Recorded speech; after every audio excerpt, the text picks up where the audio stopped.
Goji berries really are absolutely amazing. They're loaded with nutrients. They're incredibly nutrient dense. They've got a lot of antioxidants. They've got anti-inflammatory properties.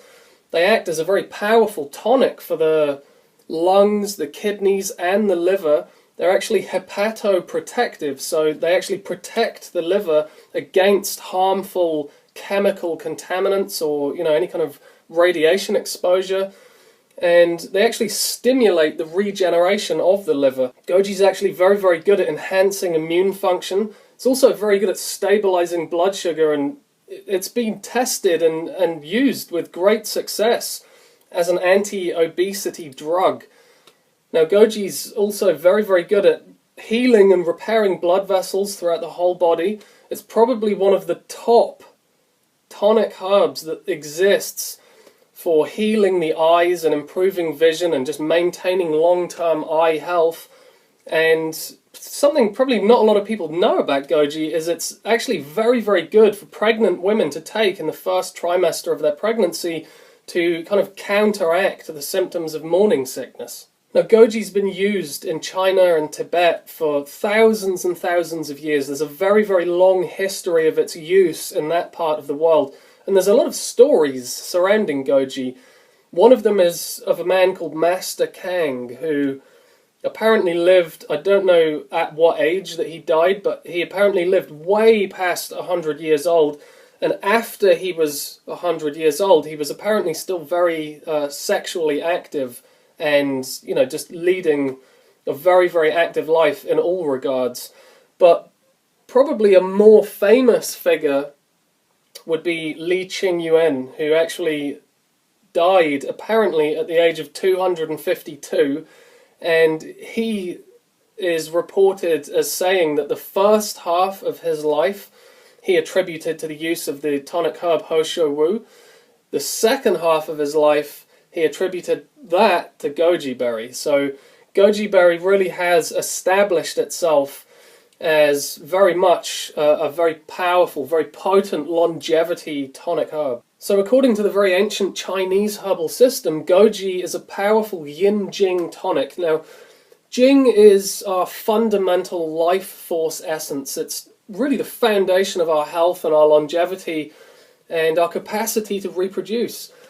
Now, it's the primordial energy that constitutes our physical body, and we're born with a finite amount of it. And we can lose jing through poor diet and poor lifestyle habits, and we can lose it through stress and exposure to toxicity. And men do lose a lot of jing through excessive ejaculation, especially as they get older. And women lose a lot of jing through the process of childbirth. Now, when jing is running really high, we feel like we're in the best shape of our lives, we feel like we can accomplish anything. But when it starts to run really low, we do begin to suffer from many different symptoms of poor health. And when jing runs out completely, that's it. That's game over. You're dead. So fortunately, goji is one of the premier jing tonics. So consuming it regularly in the proper amount is a really great way to begin replenishing some of that vital essence that we've spent throughout our lives.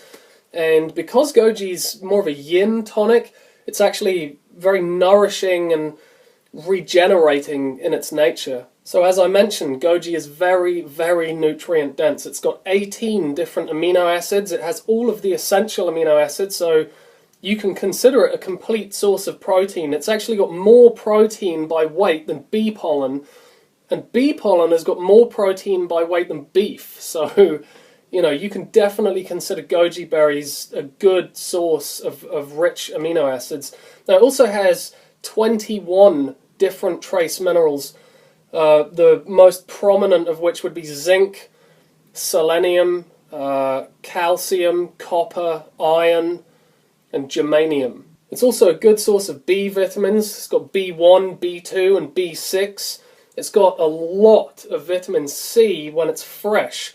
So if you can get it fresh or get it freeze-dried, or as soon as it's just normally air-dried, then the vitamin C content does go down quite a bit. It still has it, but It's extremely high in vitamin C when the berries are fresh. Now, it's also very, very high in the fat-soluble vitamin E, which is a really, really powerful antioxidant, and it actually helps the delivery and the absorption and assimilation of pretty much everything else that's in goji. Goji is actually the richest source of carotenoids out of any food that's ever been discovered. It's got more beta-carotene than any other food.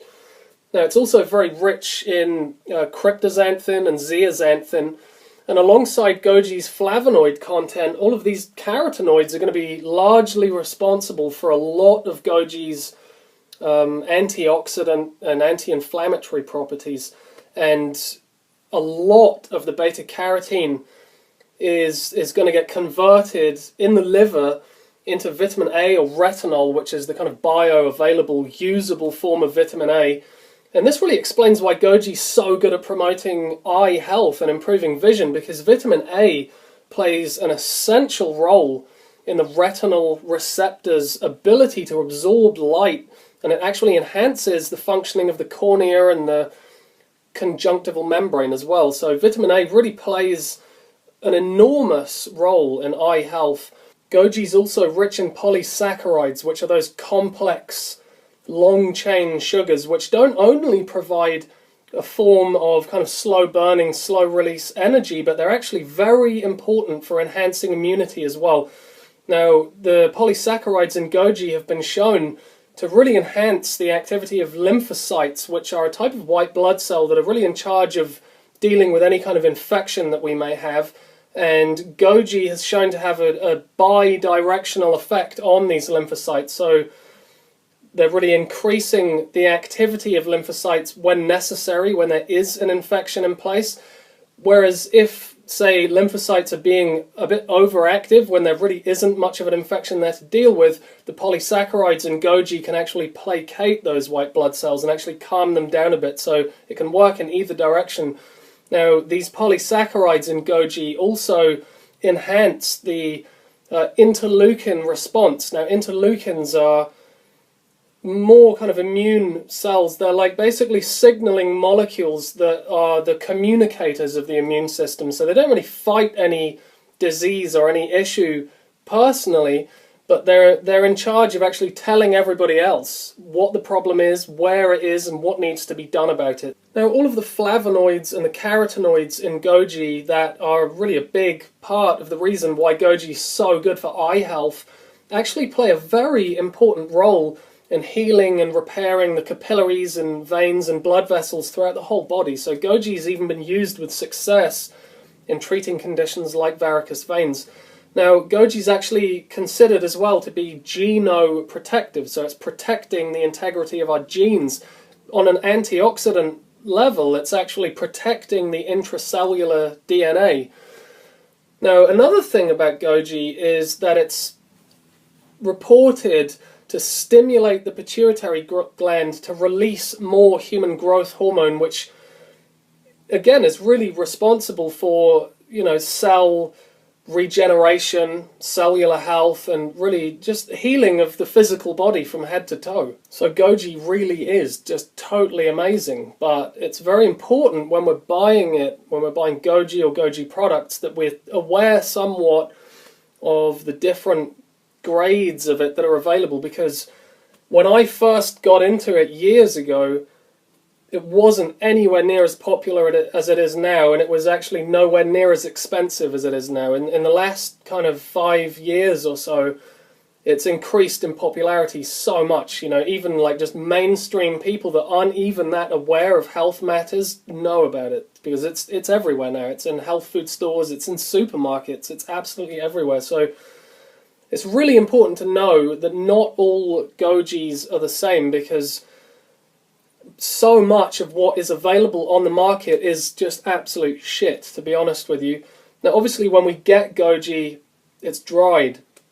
But still, even though it's dried, what we want is for it to be quite large, quite plump. We want it to be juicy. We want it to be chewy. We want it to have a nice sweet flavour. We want it to be a kind of nice, vibrant, orangey red colour. We don't want it to be too dark. We don't want it to be too pale. So it's very important, this, because what is for sale in most mainstream places at least, and a lot of health specialist places, are gojis that are very small.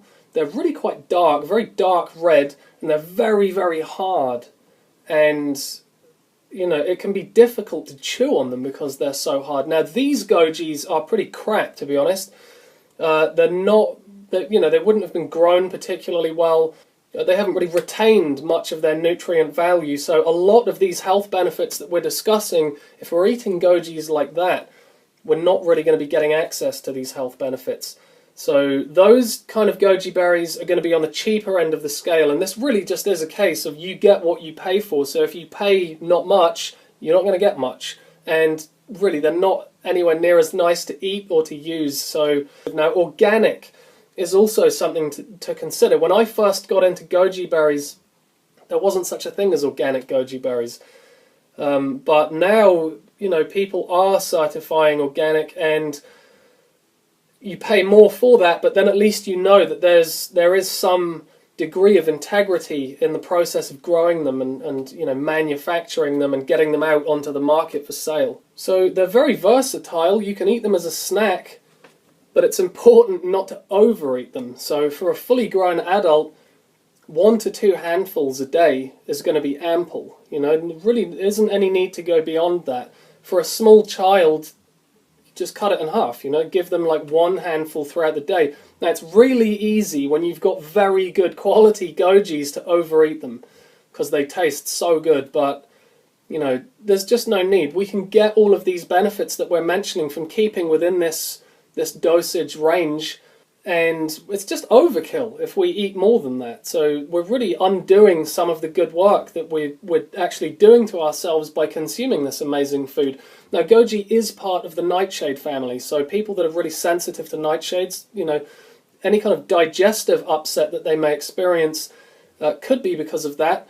Normally, the digestive upset can come from eating way too many of them, but if you're experiencing some kind of digestive after effects, what works a lot of the time is to just pre-soak them. So soak them overnight, and then you can throw them into your morning smoothie or something like that, and that pretty much works really well for most people.